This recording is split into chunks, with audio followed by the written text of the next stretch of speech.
Manuel Pereira, coach du FC Liancourt Clermont, 41.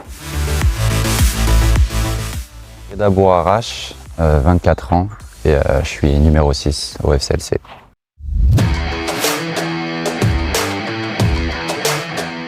On est au sein du FC Liancourt Clermont, donc un jeune club issu des fusions, enfin de la fusion entre le club de Liancourt et de Clermont en 2017. Voilà, on évolue sur les 3 sites. Donc ici, nous sommes à Liancourt. Nous sommes également présents sur le site de Breuil-de-Ver, notamment pour le foot à 8 et le foot à 5, les féminines également, et le site de Clermont. Actuellement, on est surtout sur l'annexe et on va voir le nouveau terrain qui va être livré dans les semaines à venir. Donc on est sur les 3 sites.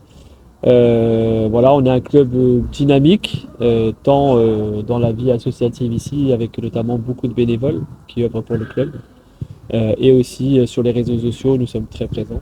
Donc voilà, on est en constante évolution aussi en termes d'effectifs, puisqu'on a démarré à la fusion à 350 et désormais nous sommes voilà, tout proche de dépasser la barre des 600. Donc même si ce n'est pas forcément un objectif, c'est quand même signe d'un club qui progresse et qui avance.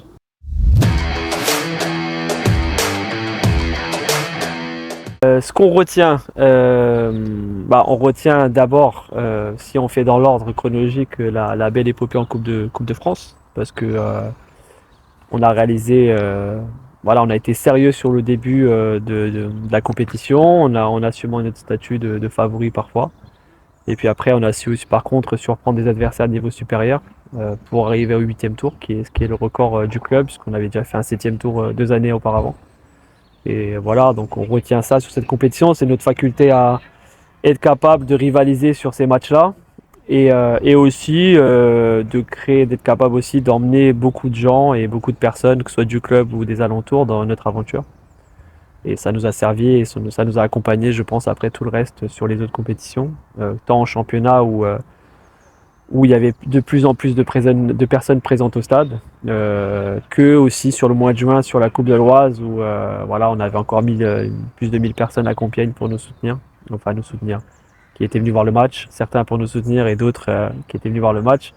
Mais en tout cas voilà, on retient forcément l'engouement sur toute la saison, je dirais. Ce qu'on retient, comme ce que le coach a dit, il y a d'abord l'épopée en Coupe de France, où on a des moments marquants, des matchs marquants surtout.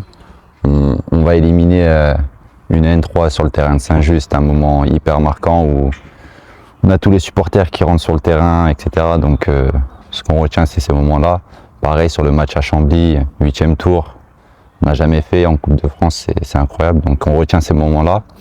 Puis après en championnat, ce qu'on retient, on va dire, c'est surtout, ce que je retiens, c'est notre état d'esprit. Durant tout le championnat, on a été là, on a voulu gagner, on a eu un état d'esprit de vainqueur. Et même si on passe à côté, je retiens ces bons moments-là.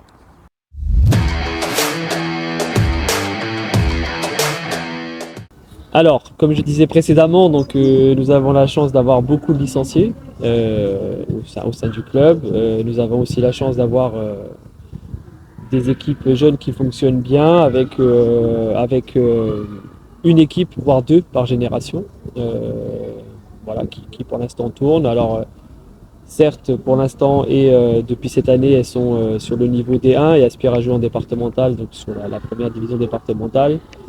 Mais en termes de qualité, on s'améliore et voilà, il faut aussi saluer le travail de tous les éducateurs du club, foot à 11 ou même foot à 8 auparavant, de Tamadjan chez les équipes et la gestion et de tous les éducateurs et aussi on va dire la structuration des équipes.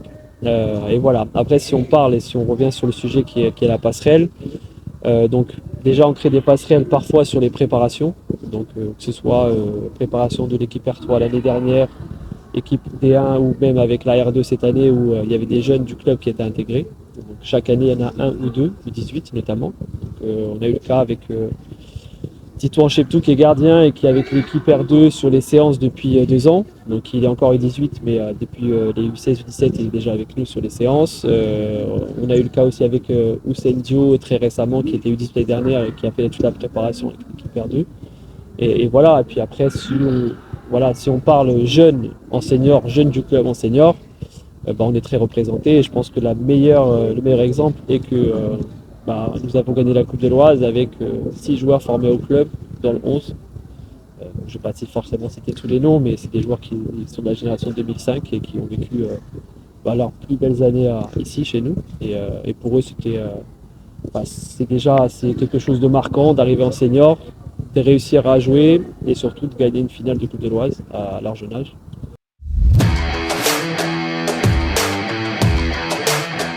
Alors en termes d'objectifs, donc pour la suite, donc alors même si on a déjà parcouru beaucoup de chemin depuis la fusion, puisque voilà, on a fait de nombreuses finales chez les jeunes, enfin nombreuses quelques-unes. On a déjà gagné la Coupe aux Joie, la Coupe Chivaux sur les équipes réserves. On a fait des huitièmes tours de Coupe de France, on a gagné la Coupe de l'Oise. Maintenant, voilà, en termes sportifs, si je parle des seniors, donc l'objectif c'est forcément de faire mieux que l'année dernière. Donc, d'essayer dans les 2 années, pour les 10 ans du club, d'être dans l'élite régionale, donc sur les 2 années. Voilà, c'est nos objectifs à nous. Et on va tout faire pour y arriver. C'est pas dit qu'on y arrive, mais en tout cas on fera tout pour.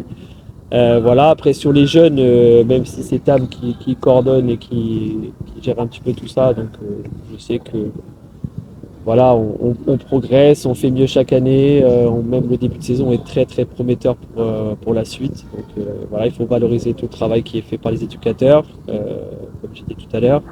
Et puis après sur le plan de vue éducatif et associatif, donc voilà, on fait confiance au président, à tous les dirigeants en place, au bureau qui est très investi et novateur aussi sur certains domaines pour continuer à progresser, que ce soit à travers le foot à l'école, où voilà, on essaie de formaliser un peu plus tout ce qu'on fait, que ce soit à travers tous les nombreux stages qu'on fait, les sorties, les soirées, voilà, c'est de faire vivre le club, pas uniquement le terrain, mais aussi tous les à côté avec les dirigeants, les parents, nos partenaires comme voilà, vous voyez derrière moi qui sont aussi très présents et au sein du club est très important et les municipalités aussi.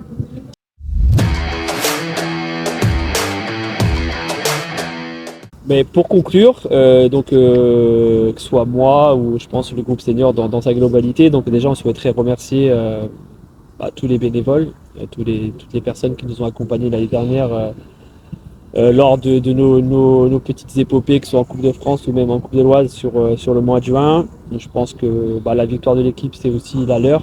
Et, ils ont été très importants dans beaucoup de domaines et à certains moments, voilà, on fait pencher les scénarios en notre faveur. Donc, je voulais les remercier grandement. Laetitia, je ne vais pas citer tout le monde, mais tous ceux qui en tout cas qui œuvrent pour tout ça, pour l'appui à l'équipe première et les équipes seniors en général. Et puis après, voilà, remercier aussi tous les éducateurs du club pour le travail qu'ils font, qui nous aident nous, et puisque c'est nous qui bénéficions un petit peu du travail qui est fait en amont par les parties sur le foot voilà, jeune.